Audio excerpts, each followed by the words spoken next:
Bienvenue sur Almatel Lab, où les épouses menteuses et les petites amies sournoises finissent enfin par être démasquées. Des voyages entre filles qui n'ont jamais eu lieu aux collègues de travail un peu trop amicaux, nous décortiquons chaque signal d'alarme, chaque reçu compromettant et chaque texto suspect avec humour, choc et juste un petit peu de mesquinerie. Attendez-vous à des histoires folles, des réactions dramatiques et un karma satisfaisant alors que la vérité éclate au grand jour. Si vous aimez les potins de couple, les rebondissements et voir les manipulateurs se faire manipuler, cette chaîne est votre nouvelle maison. Chaque épisode est chaotique, stupéfiant et à regarder sans modération. Abonnez-vous pour ne jamais manquer une nouvelle dose de tromperies exposées. N'oubliez pas de consulter nos histoires précédentes. Allons-y, la chose la plus cruelle que ma femme ait jamais faite a été de rire de mes difficultés devant tout un barbecue.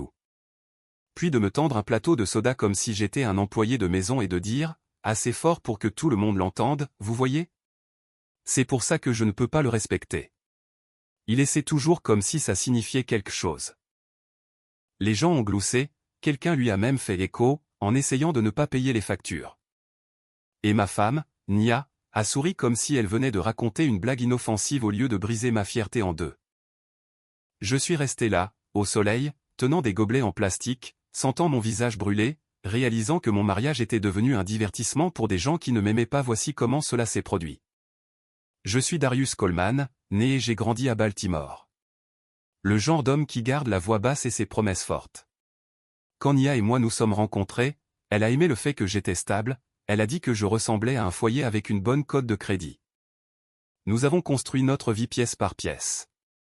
Un petit appartement près de Patterson Park, les courses du dimanche, les discussions nocturnes sur l'escalier de secours quand la climatisation tombait en panne. Mais quand mon travail a commencé à décliner, des heures réduites, des restructurations, des managers changeant chaque trimestre. L'amour de Nia s'est transformé en tableau des scores. Et je perdais sur toute la ligne. Au début, c'était de petites choses qu'elle disait d'une voix douce. Bébé, ne mets pas cette chemise, elle fait fatiguer. Tu es sûr que tu devrais te détendre?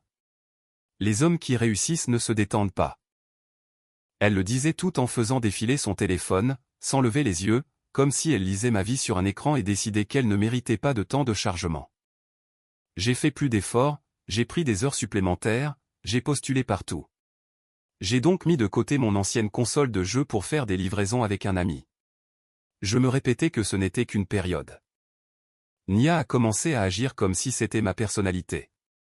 Le manque de respect est devenu confortable. Si je suggérais un restaurant moins cher, elle soupirait et disait, tu vois toujours petit. Si je faisais des blagues pour détendre l'atmosphère, elle me balançait, ne sois pas drôle, sois utile. Sa famille a suivi le mouvement comme si c'était une tradition. Son frère, Jamal, m'appelait capitaine presque. Sa tante demandait, alors, tu fais quoi déjà? Entraînant sur les mots comme si ça avait un goût amer. J'ai appris à sourire face à ça. Je pensais que l'endurance, c'était de l'amour. Je n'ai pas réalisé que l'endurance pouvait se transformer en abandon de soi. Ce barbecue dans le comté de Prince George était la première fois où elle s'assurait que des inconnus me voient comme inférieur. Nous sommes arrivés dans le jardin de leur cousin, la musique était forte, le barbecue fumait, les enfants couraient avec des mains collantes.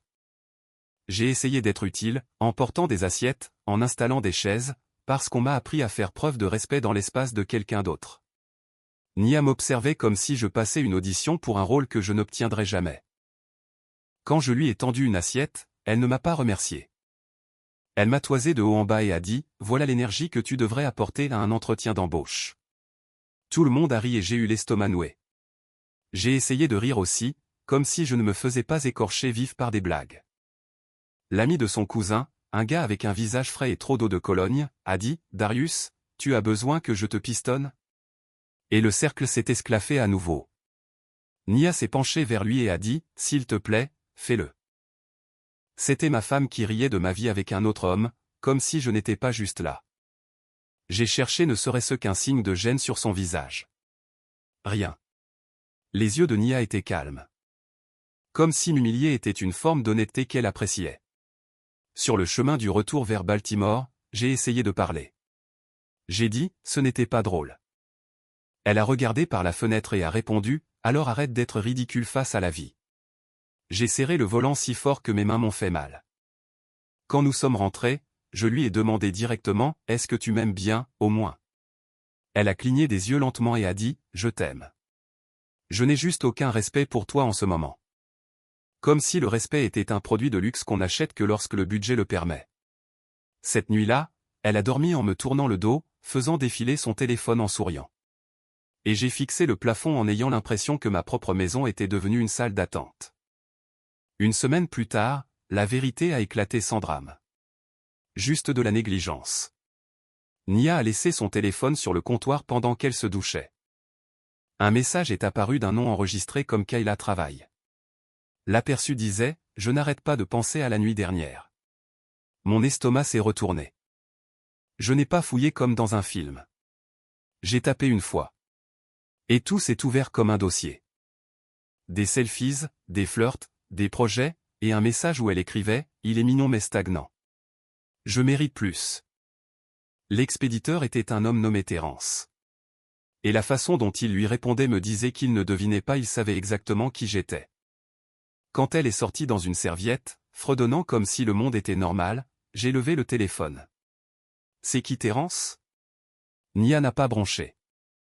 Elle a jeté un coup d'œil, a levé les yeux au ciel et a dit « Ne commence pas comme si j'étais le problème pour avoir remarqué un couteau dans mon dos. » J'ai redemandé. Elle a haussé les épaules et a dit « Il écoute. Il agit comme un homme. Et avant que tu ne prennes ta petite voix triste, non, je ne me sens pas coupable. » Elle l'a dit simplement. Pas de larmes. Pas d'excuses. Juste une simple annonce indiquant que mon dévouement avait expiré. Puis elle a ajouté la phrase qui m'a coupé le souffle. Je ne peux pas être mariée au potentiel. J'ai besoin de sécurité. Elle a fait ses bagages comme si elle n'attendait que ça. Des sacs déjà à moitié pleins. Ses talons préférés. Son bon parfum. Son ordinateur portable. Des choses qu'elle disait être à nous, elle les a soudainement étiquetées comme siennes. Je suis resté dans l'embrasure de la porte, la regardant plier notre vie dans des valises.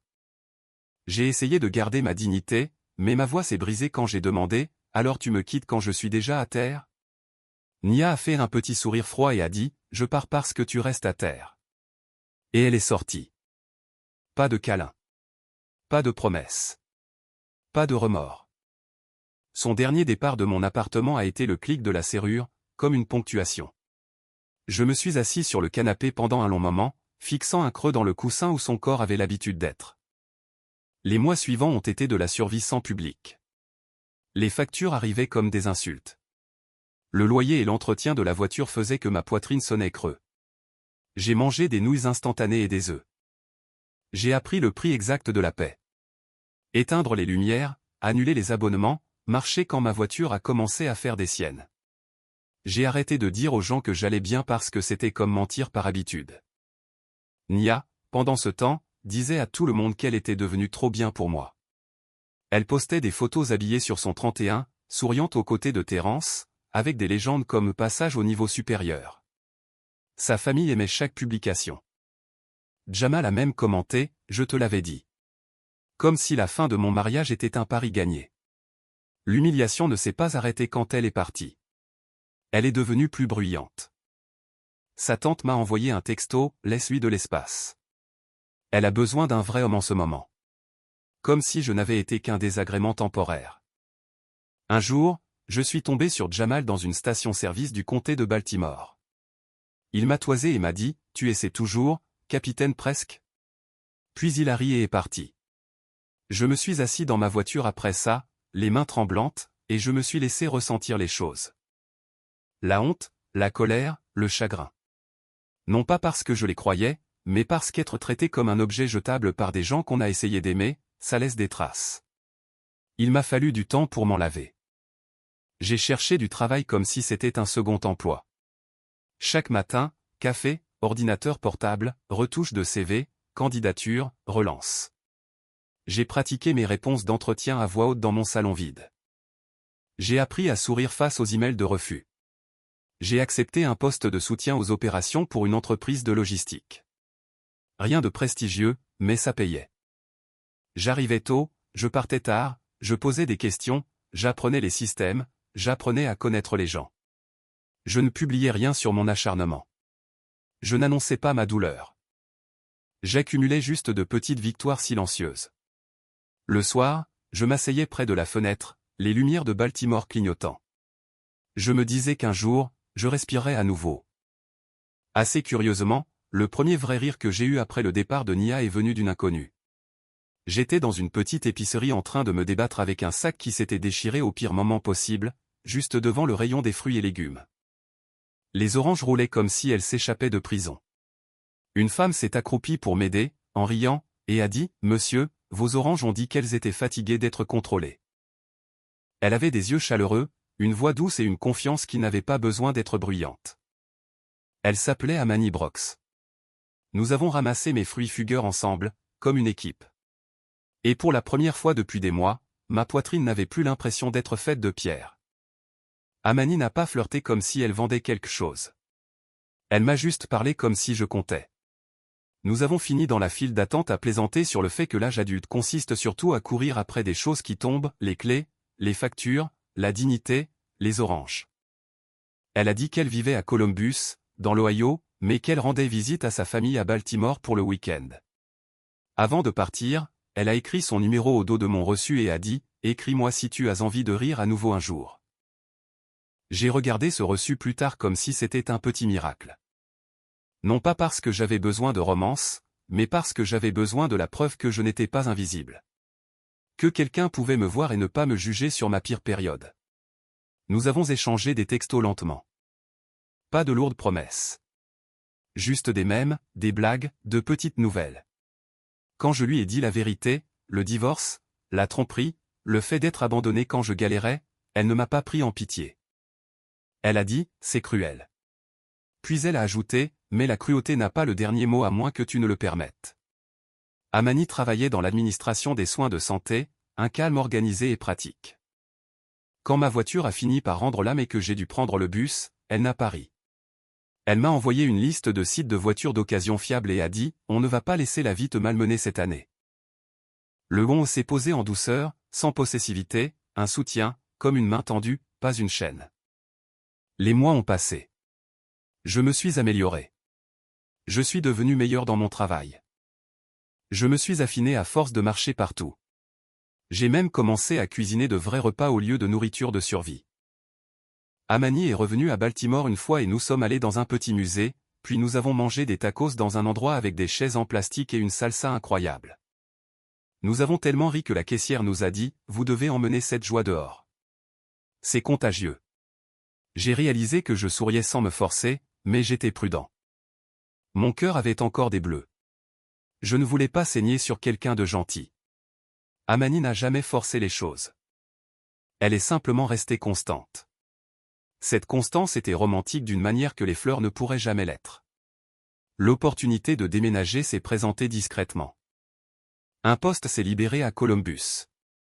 Une plus grande entreprise, un meilleur salaire, une voie d'évolution claire. J'ai passé l'entretien et je l'ai eu.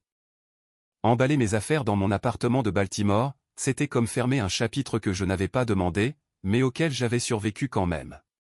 Ma mère m'a serré fort dans ses bras et m'a dit « Je suis fier de toi, mon chéri. » Pas de discours. Pas de feu d'artifice. Juste la voix d'une mère. J'ai conduit jusqu'en Ohio avec ma vie dans le coffre et la peur au ventre, mais aussi avec le sentiment constant que je ne fuyais pas. Je choisissais d'avancer. Amani m'a aidé à trouver un endroit décent près de bons restaurants et de rues plus sûres. Elle m'a aussi taquiné sur les conducteurs de l'Ohio comme si c'était un sport. Columbus est devenu mon nouveau départ. J'ai travaillé comme un homme qui a quelque chose à prouver, surtout à lui-même. J'ai appris de nouveaux systèmes, dirigé des projets, corrigé des processus défaillants, pris en charge les problèmes ingrats dont personne ne voulait. Les gens l'ont remarqué, non pas parce que j'en parlais, mais parce que les résultats font du bruit même quand on est silencieux. Amani et moi nous sommes rapprochés de façon simple. Des courses, des soirées cinéma, de longues promenades dans des quartiers où les arbres semblaient eux aussi faire de leur mieux. Un soir, nous avons essayé de cuisiner ensemble et nous avons accidentellement déclenché le détecteur de fumée. Nous sommes restés là à agiter une serviette comme si c'était un drapeau blanc, riant à en avoir mal au ventre. Ce rire ressemblait à une guérison qu'on ne peut pas simuler. Ma promotion a eu lieu un mardi ordinaire. Pas de grande annonce, juste un email des ressources humaines et une invitation à une réunion intitulée Mise à jour du rôle. Mon manager a dit, Darius, tu portes cette équipe d'une manière que les gens ne voient pas toujours. Responsable des opérations, j'ai hoché la tête comme un homme calme, mais à l'intérieur j'étais un gamin qui était enfin choisi. L'augmentation de salaire signifiait une bouffée d'air frais. Le titre signifiait la confiance. Mais ce que cela signifiait vraiment, c'était ceci, la version de moi que Nia qualifiait de stagnante dirigeait maintenant le genre de travail qui maintient une entreprise en vie. Je n'ai pas célébré ça en ligne. J'ai emmené Amani manger une glace et nous nous sommes assis dans la voiture à manger comme des adolescents, riant de rien. Cette même semaine, Nia est apparue comme un fantôme qui flairait l'opportunité. Et l'inconnu, j'ai entendu dire que tu avais été promu. Je suis fier de toi, fier. Le mot m'a fait faire une pause. Non pas parce qu'il m'a ému, mais parce qu'il l'a révélé. Elle ne m'avait pas demandé si j'allais bien quand je me noyais. Elle n'avait pas pris de mes nouvelles quand je raclais les fonds de tiroir pour payer le loyer. Mais maintenant qu'une promotion me rendait précieux à ses yeux, elle était soudainement douce. Elle a demandé à ce qu'on se voie dans le short north, comme si nous étions deux adultes renouant le contact, pas une femme qui revenait pour récupérer ce qu'elle pensait mériter. J'ai accepté de la rencontrer parce que j'avais besoin de tourner la page de la même manière qu'on a besoin d'un reçu, pas pour eux, pour soi. Elle est entrée dans le café habillée comme la version réseau social d'elle-même, soignée, sourire doux, les yeux me scrutant comme une étiquette de prix. « Regarde-toi » a-t-elle dit en s'asseyant sans demander. « Tu rayonnes. » J'ai failli rire parce qu'avant, elle disait que j'avais l'air fatigué. Nia a parlé de croissance et de timing comme si elle donnait une conférence TED. Pas d'excuses. Pas de « je t'ai fait du mal ». Juste des explications qui la faisaient paraître raisonnables. Puis elle s'est penchée et a dit, nous étions jeunes. Nous avons fait des erreurs, mais je veux retrouver mon mari. L'audace aurait été drôle si elle n'avait pas été si familière. Elle était toujours le personnage principal de chaque histoire, y compris la mienne. J'ai laissé le silence s'installer entre nous jusqu'à ce qu'elle soit mal à l'aise. Puis j'ai fait glisser une enveloppe ordinaire sur la table. À l'intérieur se trouvait le jugement de divorce définitif, car lorsqu'elle est partie, elle a ignoré les avis, évité les signatures et agi comme si la réalité juridique ne s'appliquait pas à elle. Mon avocat s'en est occupé proprement, étape par étape. Le sourire de Nia a tressailli quand elle a vu le papier. Alors c'est ça, a-t-elle lâché. Toujours aucun remords, juste de la colère d'avoir perdu l'accès. J'ai dit, calme, tu n'as pas de mari à retrouver. Elle a ricané comme si je faisais du drame. Tu penses que tu es trop bien maintenant? J'ai secoué la tête. Non, j'en ai juste fini de me faire tout petit dans ma propre vie. Nia a demandé, et alors, il y a quelqu'un d'autre? La façon dont elle l'a dit n'était pas blessée. Elle était offensée, comme si j'avais violé une règle qui ne s'appliquait qu'à moi. Je lui ai dit la vérité. Je suis fiancé. Ses yeux se sont durcis. À qui? Je ne lui ai pas donné de détails comme si elle méritait un casting. J'ai juste dit, à quelqu'un qui n'a pas qualifié mes difficultés d'embarrassantes. Nia s'est adossée et a souri sans chaleur. Bonne chance. Les hommes comme toi reviennent toujours en rampant. Elle s'est levée comme si elle mettait fin à la réunion, comme si elle était toujours aux commandes. Puis elle a ajouté, ne t'inquiète pas, je ferai savoir aux gens quel genre d'homme tu es vraiment. C'est là que j'ai réalisé qu'elle n'était pas revenue par amour. Elle était revenue pour le contrôle, et le contrôle déteste s'entendre dire non. La partie suivante n'était pas cinématographique. C'était agaçant et stressant, à l'image de la vraie vie. Nia a commencé à appeler ma mère pour dire que j'avais changé. Elle a envoyé des messages à des amis communs en prétendant que c'était elle la victime. Puis elle a franchi une limite. Elle a envoyé un email à mon lieu de travail depuis un faux compte, insinuant que j'étais instable et infidèle. C'était mesquin, imprudent et exactement ce qu'elle avait toujours été. Juste plus désespéré maintenant. Mon ancien moi aurait paniqué, essayé d'expliquer, supplié d'être compris. Mais la galère m'a appris à documenter au lieu de me disputer. J'ai tout transféré au RH, en joignant des chronologies, des captures d'écran et une déclaration calme. Pas d'émotion. Juste des faits. Les RH ne font pas dans les ragots. Les RH font dans la politique de l'entreprise. Nia pensait pouvoir ébranler ma vie parce qu'elle se souvenait de la version de moi qui s'excusait toujours. Ce qu'elle ne savait pas, c'est que j'avais remplacé cet espace en moi par des limites. Mon avocat a envoyé une mise en demeure. Cessez tout contact. Cessez l'usurpation d'identité. Cessez le harcèlement. Pas une menace. Une instruction. Nia ne s'est pas arrêtée. L'absence de remords signifie l'absence de frein. Elle a continué à pousser jusqu'à ce que les conséquences apparaissent comme une porte qu'elle n'avait pas vue. Son travail dans le Maryland avait des règles strictes concernant le harcèlement et les communications falsifiées, surtout lorsqu'elles impliquaient des contacts professionnels. Lorsque la mise en demeure de mon avocat a inclus la preuve d'usurpation d'identité liée à mon lieu de travail, son employeur a dû agir. En l'espace d'une semaine, Nia a été licenciée. Non pas parce que je l'ai ruinée. Parce qu'elle a refusé d'arrêter d'essayer de me ruiner. Et parce que Nia ne pouvait pas supporter un nom privé, elle a essayé de le transformer en un oui financier. Elle a déposé une demande de pension alimentaire rétroactive, affirmant qu'elle m'avait soutenu au début et qu'elle méritait une part maintenant que j'avais été promu. C'était presque drôle, elle qui est partie quand je galérais, puis qui exigeait une récompense quand je me stabilisais. Le tribunal n'était pas dramatique. C'était des néons, des chaises fatiguées et de la paperasse. Le juge se souciait des dossiers. Je les avais. Des relevés bancaires montrant que je payais les factures pendant qu'elle dépensait sans compter, plus la preuve de ses avis ignorés, plus la documentation sur le harcèlement. Nia se tenait là, le menton levé. Toujours sans remords. Agissant toujours comme si ses caprices étaient un droit. Son cas n'a pas explosé. Il s'est juste effondré. Le juge l'a rejeté. Dossier clos. Affaire suivante. Après ça, la vie n'est pas devenue parfaite. Elle est devenue paisible. C'est là toute la différence. Je n'ai pas posté de légende victorieuse. Je n'ai pas fait de « je te l'avais bien dit » à son encontre. Je suis rentré chez moi à Columbus, j'ai préparé le dîner et j'ai mis de la musique pendant qu'Amani dansait dans la cuisine, inventant exprès des chorégraphies ridicules. À un moment donné, elle a tenu une spatule comme un micro et a chanté faux une chanson d'amour sur les hommes responsables qui paient leur loyer à temps. Et j'ai tellement ri que j'ai dû m'asseoir. Plus tard, elle a posé sa tête sur mon épaule et a dit « Tu ne t'es pas amélioré pour la punir. Tu t'es amélioré pour te sauver toi-même. » Ça m'a touché plus profondément que n'importe quel fantasme de vengeance. La partie romantique n'était pas de grands gestes. C'était Amani qui était présente avec constance, même quand j'étais silencieux. C'était elle lisant sur mon visage et disant « Tu pars en vrille. Viens là », puis me tendant du thé comme si elle défaisait des nœuds. C'était la façon dont elle a célébré ma promotion en privé. Elle m'a écrit une carte qui disait « Je suis fier de l'homme que tu étais quand personne n'applaudissait parce que cet homme a fait l'homme que tu es aujourd'hui. Nous avons planifié notre avenir sans faire de spectacle pour qui que ce soit. J'ai changé de numéro. J'ai bloqué ce qui devait être bloqué. J'ai arrêté de m'expliquer auprès de gens qui aimaient me mal comprendre.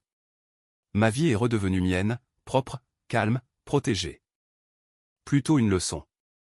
Les gens qui vous aiment ne transforment pas vos moments difficiles en blagues, et ils ne vous laissent pas en sang pour ne revenir que lorsqu'ils sentent le succès. L'humiliation n'est pas une motivation. Le manque de respect n'est pas de l'honnêteté. Quand quelqu'un vous montre qu'il ne vous apprécie que lorsque vous gagnez, croyez-le, et choisissez-vous quand même. Mon karma n'était pas public. C'était une liberté privée. Nia n'a pas appris le remords parce que certaines personnes ne l'apprennent jamais. Mais elle a appris la réalité. On ne peut pas abandonner quelqu'un dans la tempête, puis exiger une place sur le bateau quand le soleil réapparaît. Je n'ai pas remplacé sa place par la vengeance. Je l'ai remplacée par la paix, des limites et un amour véritable. Si vous avez apprécié l'histoire, n'hésitez pas à liker, commenter et partager cette vidéo avec vos amis. Abonnez-vous et activez la cloche de notification pour ne jamais manquer une histoire percutante.